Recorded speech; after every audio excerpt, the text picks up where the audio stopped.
Batman is the most overexposed superhero on Earth, but he got that way because once you stop getting sick of hearing his origin story for the 90th damn time, Batman is pretty damn awesome. And more so than almost any other comic book protagonist, with his wide variety of tools, vigilante, detective modus operandi, and unmatched variety of memorable nemesis make him perfectly suited to starring in video games. And while licensed comic book superhero games have a justly rotten reputation as shovelware city, The Dark Knight has starred in more solid ones than you can shake a whole stack of Marthas at. I'm the Game OverThinker, and these are the top 10 best Batman games ever made.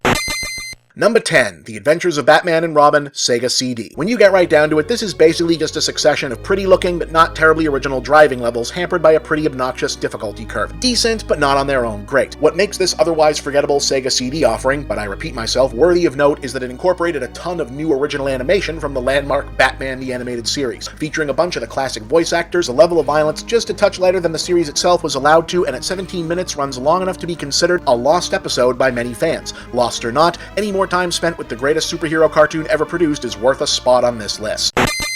Number 9, Mortal Kombat vs. DC Universe. Is this game stupid? Of course it's stupid, it's a Mortal Kombat crossover, but its ability to deliver the spectacle of Batman vs. Sub-Zero, Batman vs. Scorpion, Batman vs. Raiden, Batman vs. pretty much anyone is just too much absurd video game nonsense not to be just a little bit awesome.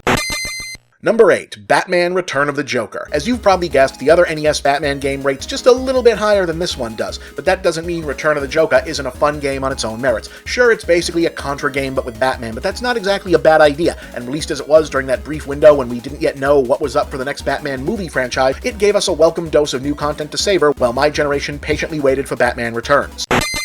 Number 7, Batman the Arcade Game. Data East made one of the best movie games ever released, hey now there's a list idea, in the RoboCop arcade game. Their Batman game, based on the 1989 Tim Burton movie, doesn't quite measure up to that, but then what does, but it's a damn fine beat-em-up in its own right, with terrific graphics and music that genuinely evokes the feel of the movie, and simple but effective gameplay that rewards precision and doesn't cheat. For a minute there, this was as good as Batman beat-em-ups got.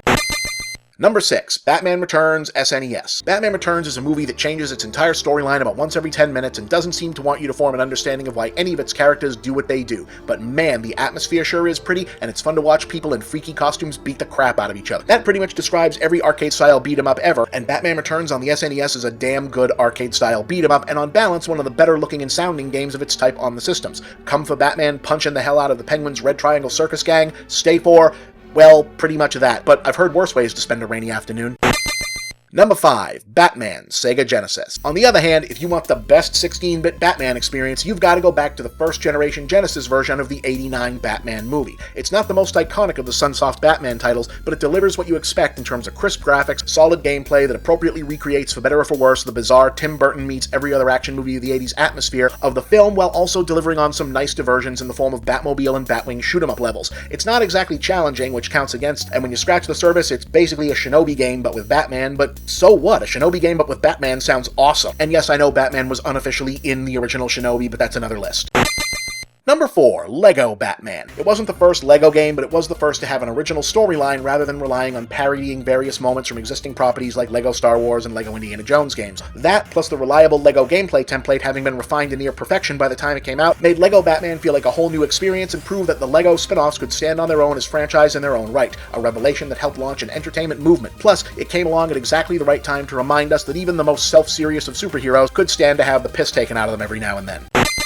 Number 3, Batman, the Brave and the Bold. The Brave and the Bold is the most underrated Batman cartoon ever. Yes, Batman the Animated Series will always be untouchable, but I'd argue this series did every bit as good a job capturing both the colorful fun, but also genuinely surprising character complexity of the Silver Age Batman comics as the animated series did at creating a fusion of the darker Golden and Bronze Age Batman. And the spin-off game from Way Forward, because of course they did this, captured everything that made the series great in interactive form. Fun animation, deceptively simple 2D beat-em-up gameplay, and a big roster of supporting DC Comics characters, voiced by one of the all-time eclectic vocal casts.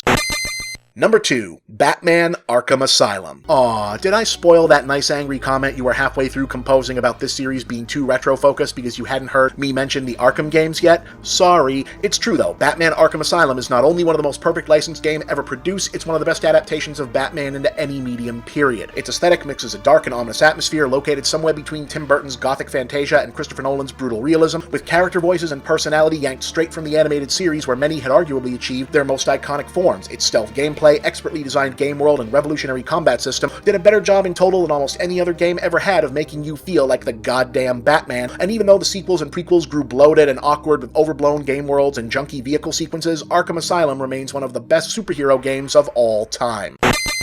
Number 1, Batman, Nintendo Entertainment System. Sometimes, things just work out. The NES Batman game doesn't bear much resemblance to the Tim Burton movie it's supposedly spun off from, what with all the cyborg ninjas and cave levels, but the moody cyberpunk atmosphere that pervades most of its game world is unique and memorable in its own right, and the wall jumping and weapon swapping feel just a little bit more Batman-esque than the relatively simpler platforming of the Genesis version. It also had one of the best soundtracks of the 8-bit era, and those memorable tracks are burned into the psyche of a whole generation for one simple reason. NES Batman is hard as hell. It may not be a Ghosts and Goblins level sadistic ass-swamping, but this game demands some of the most precision platforming and enemy AI second-guessing of its whole generation, landing right in that sweet spot where tough to master narrowly avoids reducing fun to play. If you beat this one unassisted, you might as well be the Batman, and that's why Batman on the NES is the best Batman game ever made. And that's the list. Do you agree? Do you disagree? Tell us about it in the comments, and suggest other lists you might like to see. Remember to like, subscribe, share with all your friends, and please consider donating to the Movie Bob Patreon to support this and other series like it.